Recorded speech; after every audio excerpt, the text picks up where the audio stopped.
தமிழ், தமிழர், தமிழ் தேசியம் சார்ந்த நூல்களை படித்திட பன்மைவெளி வெளியிட்டகம் SP 10/34 முதல் தளம் 3வது தெரு முதல் பிரிவு KK நகர் சென்னை. தொடர்புக்கு 9840848594 மேலும் 9443918095. அறிவை விரிவு செய்வோம்.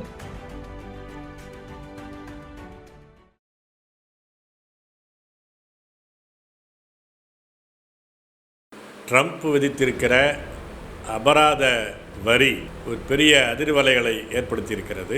குறிப்பாக தமிழ்நாட்டினுடைய தொழில் வளர்ச்சி, வணிக முயற்சி எல்லாமே வெளிநாட்டு மூலதனத்தை பெரிதும் சார்ந்ததாகவும் வடநாட்டு மூலதனத்தை பெரிதும் சார்ந்ததாகவும் இருக்கிறது. வெளிநாட்டு சந்தையை பெரிதும் சார்ந்திருக்கிறது. இப்போ ட்ரம்ப் விதித்திருப்பது என்பது அங்கே இறக்குமதி ஆகக்கூடிய இந்திய பொருள்களுக்கு 25% என்பது ஏற்கனவே வைத்து விட்டார். அது நடைமுறையில் இருக்கிறது. ரஷ்யாவிடமிருந்து எண்ணெயை வாங்குவதால் ஒரு தண்டனை வரி என்ற வகையில் இன்னும் 25 விழுக்காடை இப்போது சேர்த்திருக்கிறார்.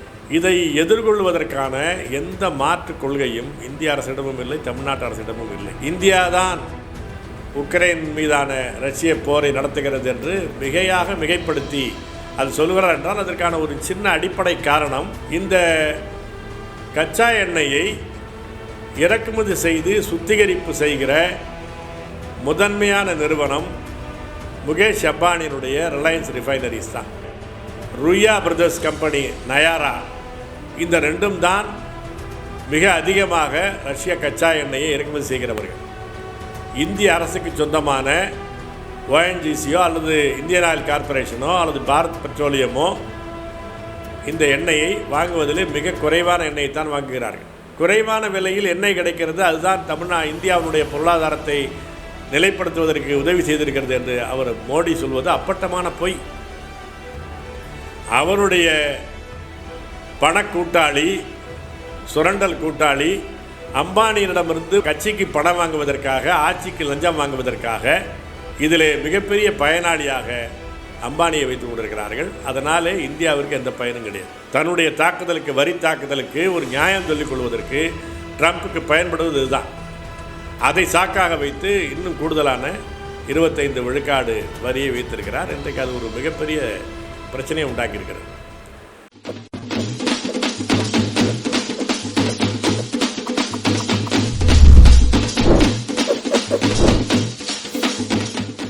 வணக்கம். ட்ரம்ப் விதித்திருக்கிற அபராத வரி ஒரு பெரிய அதிர்வலைகளை ஏற்படுத்தியிருக்கிறது. இது இந்திய பொருளாதாரத்தை, குறிப்பாக தமிழ்நாட்டு பொருளாதாரம் எவ்வளவு பலவீனமாக இருக்கிறது, ஆனால் பெரிதாக வளர்ந்திருப்பது போல ஊதி பெருகி காட்டப்படுகிறது என்பதற்கான ஒரு வெளிப்பாடாக இந்த தத்தளிப்பு இருக்கிறது. நாம் தொடர்ந்து சொல்லி வருகிறோம், குறிப்பாக தமிழ்நாட்டினுடைய தொழில் வளர்ச்சி, வணிக முயற்சி எல்லாமே வெளிநாட்டு மூலதனத்தை பெரிதும் சார்ந்ததாகவும் வடநாட்டு மூலதனத்தை பெரிதும் சார்ந்ததாகவும் இருக்கிறது. வெளிநாட்டு சந்தையை பெரிதும் சார்ந்திருக்கிறது. இது இன்றைக்கு இருக்கிற சூழலில் இது மிகப்பெரிய சிக்கலிலே கொண்டுவிடும் என்பதை நாம் தொடர்ந்து சொல்லி வருகிறோம். இப்போ குறிப்பாக ட்ரம்ப் விதித்திருப்பது என்பது இதில் அடிப்படையில் 25 விழுக்காடு என்பது ஏற்கனவே அவர் விதித்த வரி. அங்கே இறக்குமதி ஆகக்கூடிய இந்திய பொருள்களுக்கு 25% என்பது ஏற்கனவே விதித்து விட்டார். அது நடைமுறையில் இருக்கிறது. அதற்கு மேல் ரஷ்யாவிடமிருந்து எண்ணெயை வாங்குவதால் ஒரு தண்டனை வரி என்ற வகையில் இன்னும் 25 விழுக்காடை இப்போது சேர்த்திருக்கிறார். 2 நாளாக அது செயலில் இருக்கிறது. கடந்த 27ஆம் தேதியிலிருந்து செயலில் இருக்கிறது.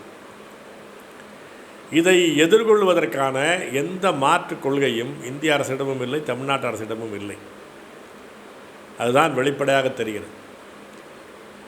இந்த ரஷ்ய எண்ணெய் உக்ரைன் மீது ரஷ்யாவினுடைய ஆக்கிரமிப்பு படையெடுப்பு, அதை ஒட்டி வந்திருக்கிற சிக்கல்கள், அதில் இந்தியா என்பது ரஷ்யாவின் பக்கம் இருந்து கொண்டு அதன் வழியாக அதன் பயனாக குறைந்த விலையில் கச்சா எண்ணெயை ரஷ்யாவிடமிருந்து பெற்றுக்கொள்வது என்ற ஒப்பந்தத்துக்கு போனார்கள். ரஷ்யா எதையும் குறைந்த விலைக்கு கொடுக்குறாருன்னு சொன்னால், உக்ரைனுடைய பதிலடி தாக்குதல்களில், ட்ரோன் தாக்குதல்களில் ரஷ்யாவினுடைய முக்கியமான எண்ணெய் சுத்திகரிப்பு நிலையங்கள் தகர்க்கப்பட்டு விட்டன. எனவே சுத்திகரிக்கப்படாத எண்ணெயை அப்படியே விற்று அந்த பணத்தை வைத்து ஆயுதங்கள் வாங்குவது என்ற நிலைக்கு தான் ரஷ்யா தள்ளப்பட்டிருக்கிறது. அதைத்தான் மிகைப்படுத்தி அமெரிக்காவினுடைய அதிகாரி இந்தியாதான் உக்ரைன் மீதான ரஷ்ய போரை நடத்துகிறது என்று மிகைப்படுத்தி அது சொல்கிறார் என்றால், அதற்கான ஒரு சின்ன அடிப்படை காரணம், அந்த நிதியை வைத்துக்கொண்டு ரஷ்யா ஆயுதங்களை வாங்குகிறது என்பதற்காக இதை வைத்துத்தான் சொல்லுகிறாங்க. அதனுடைய விளைவு என்ன? இந்த கடந்த ஒரு ஆண்டுக்குள்ளாக ரஷ்யாவிடமிருந்து நாம் இந்திய அரசு வாங்குகிற, இந்தியாவில் இறக்குமதி ஆகிற கச்சா எண்ணெயினுடைய இறக்குமதி என்பது கிட்டத்தட்ட 75 விழுக்காடு உயர்ந்து விட்டது. இந்த கச்சா எண்ணெயை இறக்குமதி செய்து சுத்திகரிப்பு செய்கிற முதன்மையான நிறுவனம் முகேஷ் அம்பானியினுடைய ரிலையன்ஸ் ரிஃபைனரிஸ் தான்.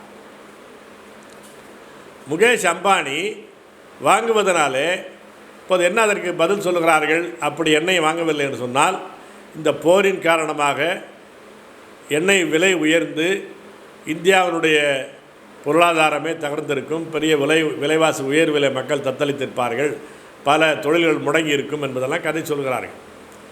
ஆனால் ஊன்றி பார்த்தால் என்ன உண்மை?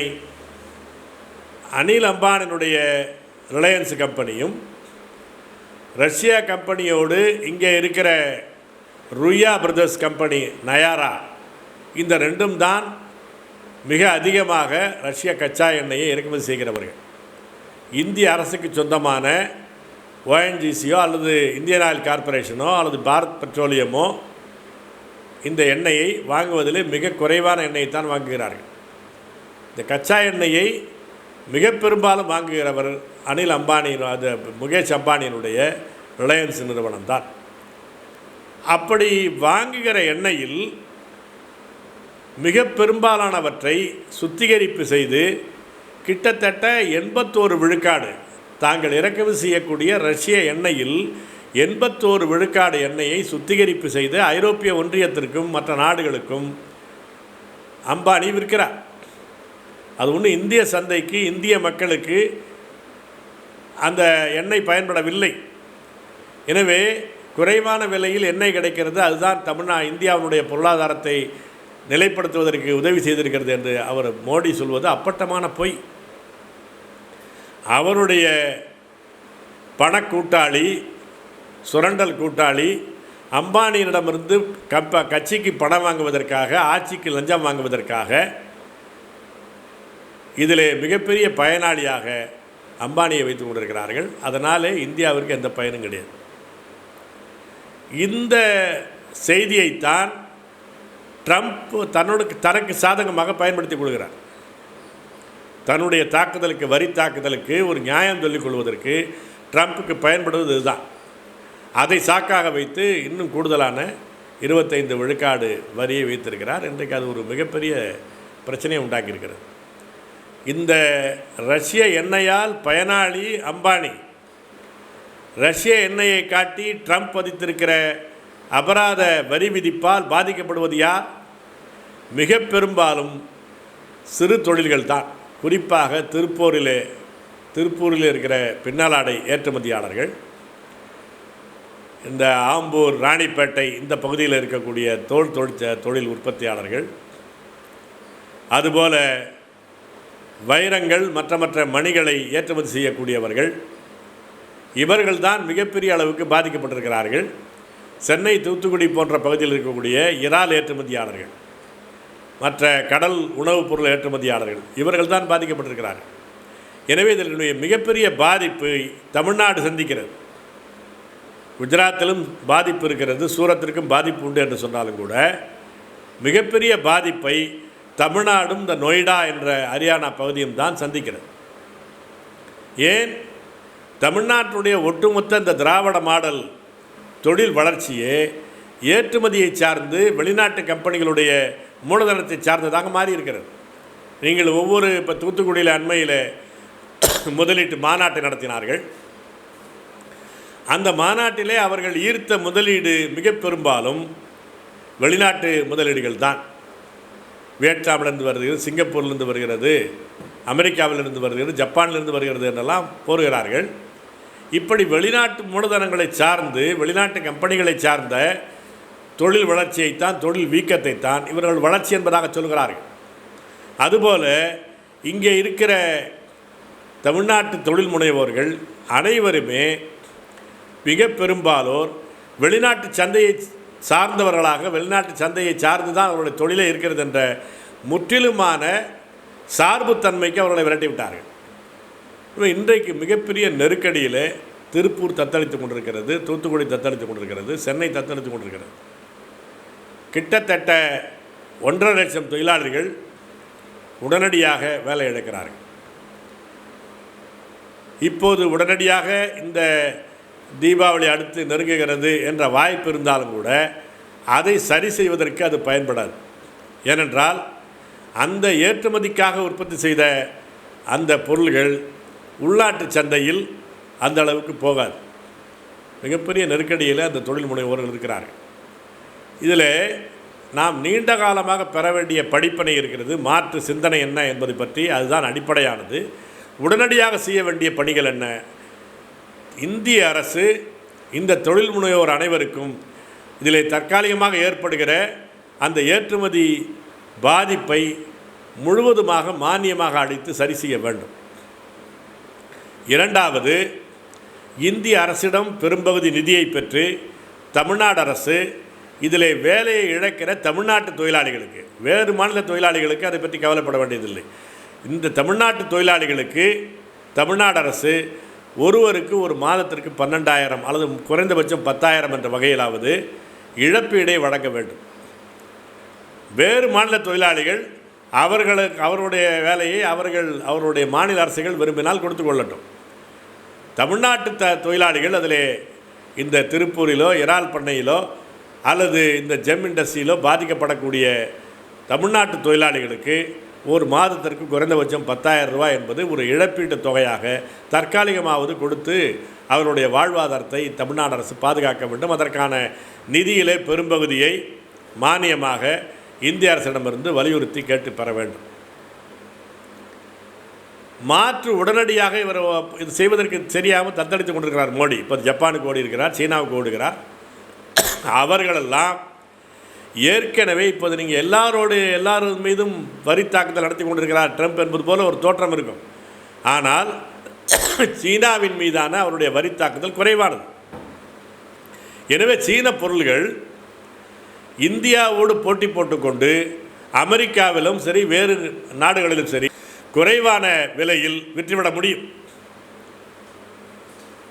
அந்த சந்தை பாதிக்கப்படாத போது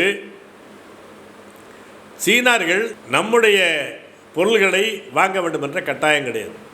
அவர்களுக்கு எந்த தேவையும் கிடையாது. சீனாவை பொறுத்தளவிலும் சரி, ஜப்பானை பொறுத்தளவிலும் சரி, மிக தெளிவாக ஒன்றை தெரிந்து கொள்ள வேண்டும். எப்படி ஒரு நெருக்கடியில் ஒரு நாடு வருகிற போது அவர்கள் இல்லாத கேட்க முடியாத சலுகைகளை எல்லாம் கேட்பார்கள், விலை சலுகைகளை கேட்பார்கள். அல்லது இதற்கு மாற்றாக சீன பொருள்களை குறைவான வரியோடு இங்கே இறக்குமதி செய்வதற்கான நிர்பந்தத்தை அளிப்பார்கள். இப்போ நமக்கு இருக்கிற பிரச்சனையே தமிழ்நாட்டில் இருக்கக்கூடிய அல்லது இந்தியாவினுடைய பல்வேறு பகுதிகளில் இருக்கக்கூடிய சிறு தொழில் முனைவோருடைய சந்தை போட்டியாளராக, எங்கள் இந்தியாவுக்குள்ளே இருக்கக்கூடிய சந்தையை கைப்பற்றுபவர்களாக சீன தொழில்கள் தான் இருக்கிறது. சீன பொருள்கள் தான் இந்திய தொழில் முனைவோர்கள் தயாரிக்கிற அந்த பொருள்களை குறைந்த விலைக்கு இந்திய சந்தைக்குள்ளேயே கொண்டு வருகிறார்கள். சீன பொருள்களுக்கு எதிராக இந்தியா கூடுதலான வரி சுவர் எழுப்பினாலும் கூட பல குறுக்கு வழிகளில் அவர்கள் வந்து விடுகிறார்கள். இந்த நிலையில் சீனாவிடம் போய் ஓடோடி போய் உதவி கேட்டால் அவன் அதற்கான நிபந்தனைகளை தான் விதிப்பான். ஜப்பானும் அது போன்ற நாடு தான். ஏனென்றால் அவர்களெல்லாம் ஏற்கனவே ஏற்றுமதி சார்பில் இருந்து தத்தளித்து கொண்டிருக்கிறவர்கள். இன்றைக்கு அடிப்படையில் உலகமயம் என்றிருக்கிற இந்த உலக வேட்டை மயம் மிகப்பெரிய கேள்விக்குள்ளாகி இருக்கிறது. ஏற்கனவே அது தொடங்கிவிட்டது. 2000 தொடங்கிவிட்டது. 2005 பிறகு அது தொடங்கிவிட்டது.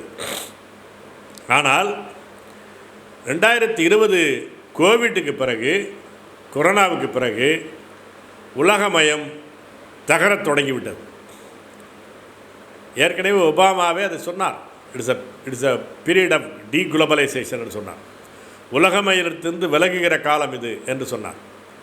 இந்த உலகமயம் என்பதிலிருந்து விலகுவதனுடைய இன்னொரு வெளிப்பாடு தான் பிரெக்சிட் என்று பிரிட்டன் என்பது ஐரோப்பிய ஒன்றியத்திலிருந்து வெளியேறியது. இன்னும் இந்த சிக்கல் என்பது உலகம் முழுவதும் சந்தித்து கொண்டிருக்கிறார்கள். ஏனென்றால் வெளிநாட்டு மூலதனங்களை சார்ந்து, வெளிநாட்டு பொருள்களை சார்ந்து பல நாடுகளும் மாறிப்போவது என்ற சிக்கல் என்பது ஒரு முற்றுச்சந்திலே போனதற்கு பிறகு எல்லோரும் திரும்புகிறார்கள். அந்த சிக்கலில் எல்லா நாடுகளுமே இப்போது ட்ரம்ப் என்பது அமெரிக்கா ஃபர்ஸ்ட் என்று சொல்கிறார் என்றால் ஒவ்வொரு நாடும் அதை போல சொல்லிக் கொண்டிருக்கிறார்கள். தங்களுடைய நாட்டு தொழில் உற்பத்தியை தக்க வைத்துக் கொள்ள வேண்டும், வெளிநாட்டு மூலதனத்தை, வெளிநாட்டு சந்தையை சார்ந்திருக்கிற நிலையை மாற்றிக்கொள்ள வேண்டும் என்ற முடிவுக்கு அவர்களெல்லாம் போய்கொண்டிருக்கிறார்கள். அதனுடைய விளைவு தான் வெளிநாட்டு மூலதனத்தை, வெளிநாட்டு பொருள்கள் எளிமையாக அமெரிக்காவுக்குள் வருவதை தடை செய்கிறார் ட்ரம்ப். ஏன்னால் அப்படி தடை செய்வதன் மூலமாக அவர்கள் நாட்டு தொழிலை அவர்கள் நாட்டிலே அதிகப்படுத்துவது, அங்கே இருக்கிற வேலை வாய்ப்பை அதிகப்படுத்துவது, அங்கே அமெரிக்காவிலே மிகையாக தொழிலாளிகளாக, சிறு தொழில் முனைவோராக நுழைந்திருக்கிற வேறு நாடுகளைச் சேர்ந்தவர்களை மட்டுப்படுத்துவது என்ற நிலைக்கு ட்ரம்ப் போயிருக்கிறார். இதுக்கு இடத்துல எல்லா நாடுகளும் செய்து கொண்டிருக்கிறார்கள். இந்தியா தான் அதுக்கு எதிர் திசையில் இருக்கிறது. இந்தியாவிலேயே தமிழ்நாடு படுமோசமாக இருக்கிறது. எல்லா வெளிநாட்டு மூலதனத்தை சார்ந்திருப்பது தான் தொழில் வளர்ச்சி. அதில் நான் முந்தி நீ முந்தி என்று திமுகவும் அண்ணா திமுகவும் போட்டி போடுகிறார்கள். என்னுடைய ஆட்சியில் தான் அதிக மூலதனத்தை ஈர்த்தோம், என்னுடைய ஆட்சியில் தான் அதிக மூலதனத்தை கொண்டு வந்திருக்கிறோம் என்று போட்டி போடுகிறார்கள். அதனுடைய விளைவு என்ன? முற்றிலும் சார்புத்தன்மைக்கு போய்விட்டது. தற்சார்பான நிலையிலிருந்து மாறிவிட்டது. எனவே உடனடியாக இதை பாதுகாப்பதற்கு மாற்று சந்தையெல்லாம் தேடுவது அவ்வளோ எளிதல்ல. ஏனென்றால் அவரவனும் அதை பூட்டி வைத்துக் கொண்டிருக்கிறான். இந்த போட்டி போட்டுக்கொண்டு குறைவான விலையிலே எல்லோரும் ஏற்றுமதி செய்வதற்கு தயாராக இருக்கிறார்கள். இதை ஒட்டி அமெரிக்காவில் நடந்து வந்திருக்கிற பேச்சுவார்த்தையில் நான் உறுதியாக ஐயப்படுவது, வேளாண்மை சார்ந்த பொருள்களை எளிதாக ஏற்றுமதி செய்வது, குறைந்த விலைக்கு ஏற்றுமதி செய்வது, அந்த வெளிநாட்டிலிருந்து குறைந்த விலையிலே வேளாண்மை சார்ந்த பொருள்களை, இந்த மரபீனி மாற்றப்பட்ட விதைகளை அந்த கம்பெனிகளை அனுமதிப்பது என்பதை நோக்கித்தான் இந்தியா போகும். ஏனென்றால் அதை வைத்துத்தான் நிர்பந்தப்படுத்தி கொண்டிருக்கிறான். இன்றைக்கு இருக்கிற வர்த்தக பேச்சுவார்த்தை என்பது அதுதான் நடந்து கொண்டிருக்கிறது. அமெரிக்காவினுடைய தொழில் வர்த்தக அமைச்சர் அதைத்தான் சொல்லுகிறார். இந்தியா இணக்கமாக பேசி வருகிறது, ஒரு நல்ல முடிவுக்கு வருவோம் என்று அவர் சொல்வதனுடைய செய்தி என்பது வேளாண்மை சார்ந்த இறக்குமதி அதிகரிக்கப் போகிறது. அமெரிக்காவிலிருந்து மற்ற நாடுகளிலிருந்து வரும். இதே நிலை ஐரோப்பிய ஒன்றியமும் செய்து கொண்டிருக்கிறது. எனவே அப்படி உள்நாட்டு தொழிலை பாதிப்பது என்பதை நோக்கித்தான் இந்திய அரசாங்கம் போகும். எனவே தமிழ்நாடு அரசு இதிலிருந்து படிப்பினை பெற்றுக்கொண்டு தமிழ்நாட்டு சந்தையை வலுப்படுத்துவது என்பதை நோக்கி போக வேண்டும். வெளிநாட்டு சந்தையை சார்ந்திருப்பது என்பதெல்லாம் ஒரு மிக விரைவாக ஒரு திட்டத்தை நிறைவேற்றி கொஞ்சம் கொஞ்சமாக அதிலிருந்து விலகுவது, ஃபேஸ் அவுட் பண்ணுவது என்ற வகையில் வந்தாலே தவிர மாற்று வழி கிடையாது. இதோடு சேர்ந்து நடப்பது என்பது இந்த உலகமய நீக்கம் என்பதோடு அதனுடைய இணைந்த விளைவாக கொஞ்சம் கொஞ்சமாக தலை தூக்கி வருவது அதிகம் பேர் உணரவில்லை. இந்திய மயம் நீக்குவது என்பது தான் டி இண்டியனைசேஷன் என்பது நடந்து கொண்டிருக்கிறது. அதனுடைய வெளிப்பாடு தான் தெலுங்கானாவிலே மார்வாடிகளை எதிர்த்த போராட்டம். ஏற்கனவே அஸ்ஸாமில் நடந்து கொண்டிருக்கிறது. எனவே இந்த வெளியாரை எதிர்த்த போராட்டம், வெளியார் வணிகர்களை எதிர்த்த போராட்டம் என்பது இந்தியா ஒற்றை சந்தை என்பதை கேள்வி கேட்கிற போராட்டமாகவும் எதிர்காலத்தில் வரப்போகிறது. அது உடனடியாக தெரியாது. எனவே இதை உணர்ந்து கொண்டு தமிழ்நாட்டில் அதற்கான மாற்று கொள்கையை நோக்கி தமிழ்நாடு அரசு செல்ல வேண்டும். இந்திய அரசை அதை நோக்கி வலியுறுத்த வேண்டும். தமிழ்நாட்டு சந்தையை சார்ந்து இருக்கக்கூடிய தமிழ்நாட்டு சந்தை சிறிய சந்தை கிடையாது.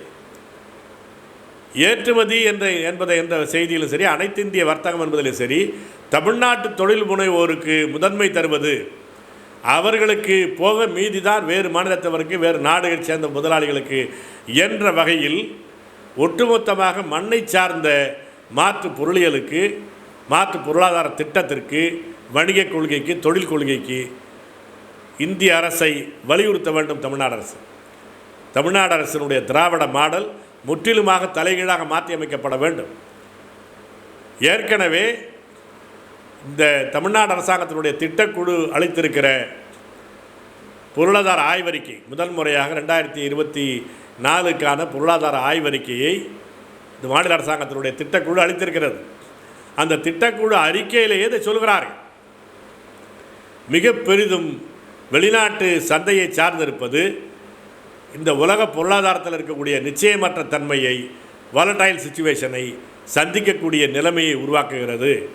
அதற்கேற்றாற்போல நீண்டகால மாற்று திட்டங்களிலே தமிழ்நாடு அரசு இறங்க வேண்டும் என்பதை திட்டக்குழுவே சொல்கிறது.